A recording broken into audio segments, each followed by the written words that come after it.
Hello and welcome to Saving Lives in Slow Motion. I'm Dr. Ian Panja, and today I'd like to talk about frailty.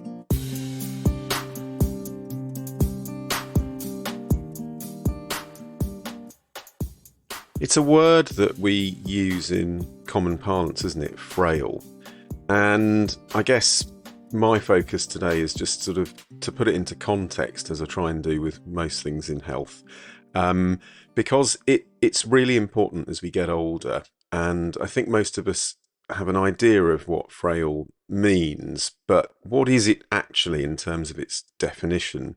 Well, actually, interestingly, there are lots of definitions out there, but in some ways, it's the opposite of fitness. That's not a definition, that's just my sort of reductionist thinking. But it's also a lot more than that. And one of the definitions talks about a state of increased vulnerability that results from aging associated decline. And that's not a bad one. You know, as you get older, your body systems start to decline, whether that's your brain, your muscle mass, or just levels of activity. And, you know, obviously I want to talk about how we can prevent frailty, because it's something that it's not a disease, obviously. It's a sort of state of being that puts people at risk of becoming more frail and more ill. And the one that we use in clinical practice is called a Rockwood score, after Kenneth Rockwood, who's a geriatrician, a doctor for older people in Canada.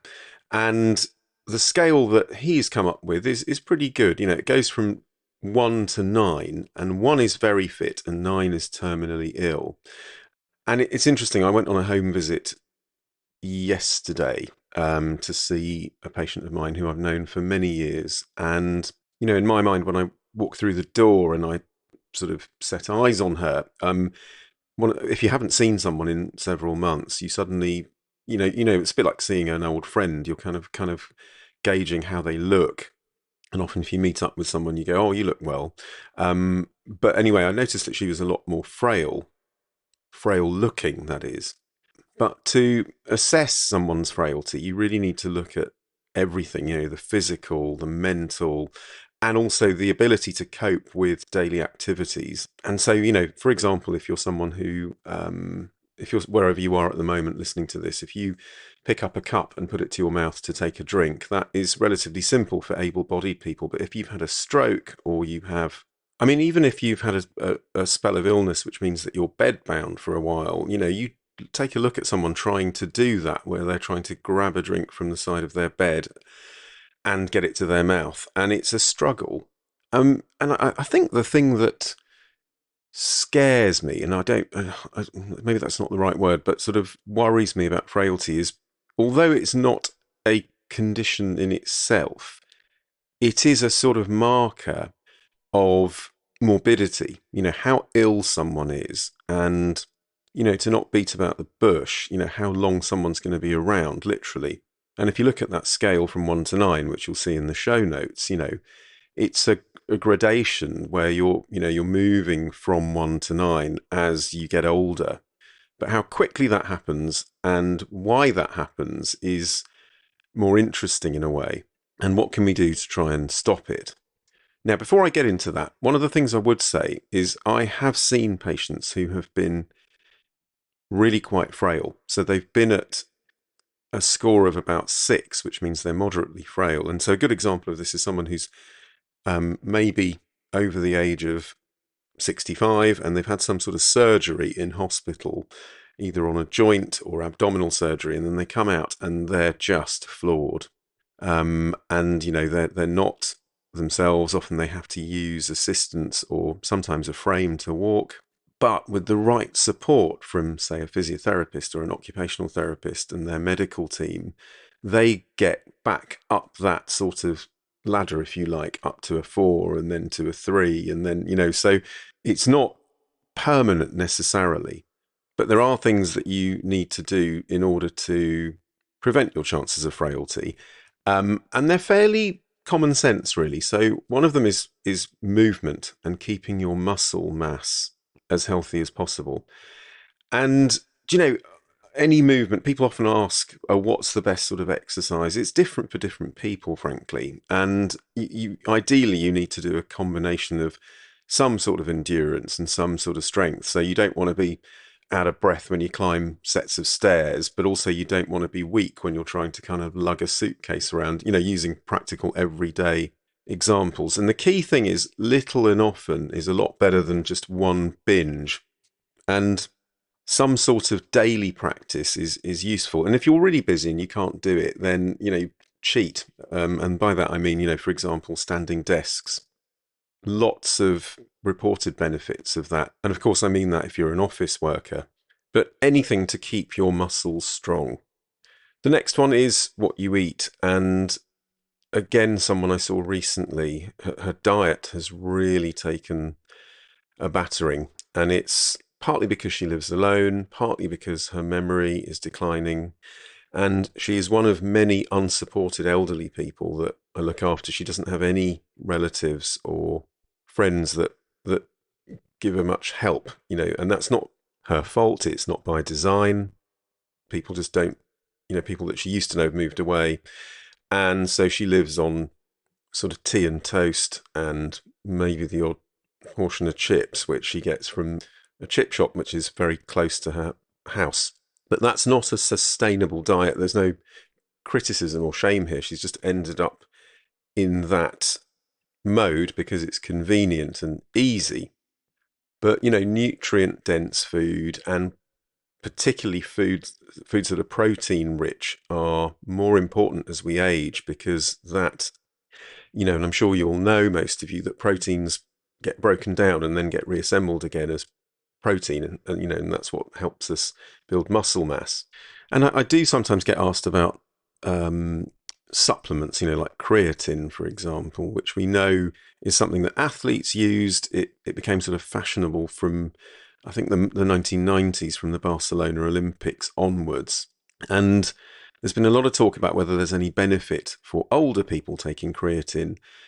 The jury's out, really. The answer is possibly, but there haven't really been any randomized controlled trials that prove the benefit in terms of muscle mass or bone health.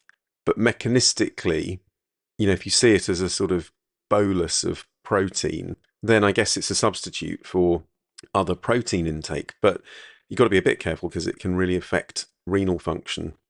And, if you're undergoing certain types of treatments or on certain medications, then you really need medical advice before starting that. And this is, of course, for people who are already frail.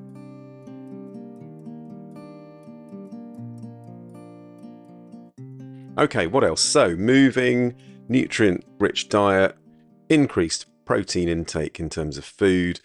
What else? I mean, the rest of it is what keeps all of us healthy. Prioritizing your sleep, making sure that you have lots of connections, keeping your brain active.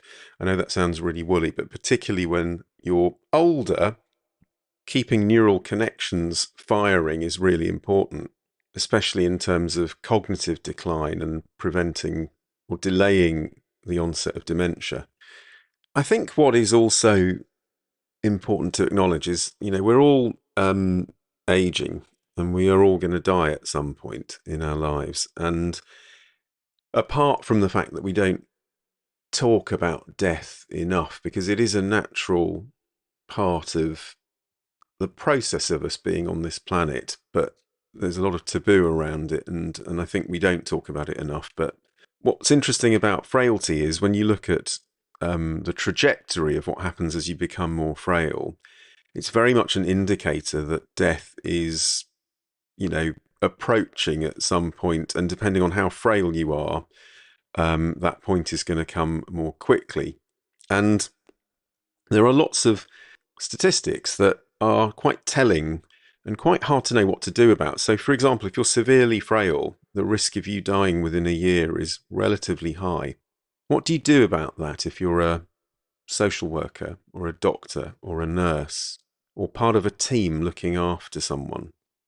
And part of health is quality of life. I think I've often said it, if I'm going to develop a disease, I'd rather develop it at 80 than at 60. Because, no one's going to live forever. but quality of life's really important. And so with that group of people, yes, they're motoring towards the end of their life, but you want to make it as good for them as possible for as long as possible. That, I think, is the aim.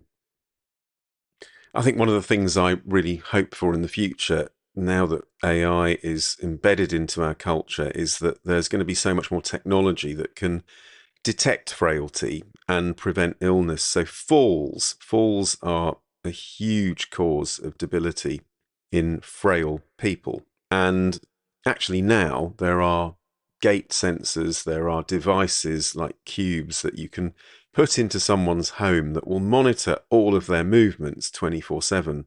It'll monitor the rate of their speech. So it'll be able to alert caregivers whether something's going on.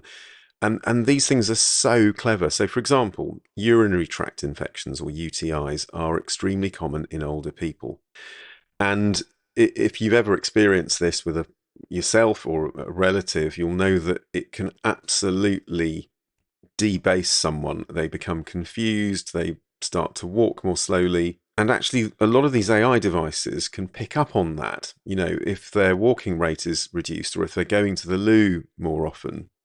You know, how clever is that? You know, especially someone who's living on their own, it will alert either a relative or another caregiver to prevent things like falls.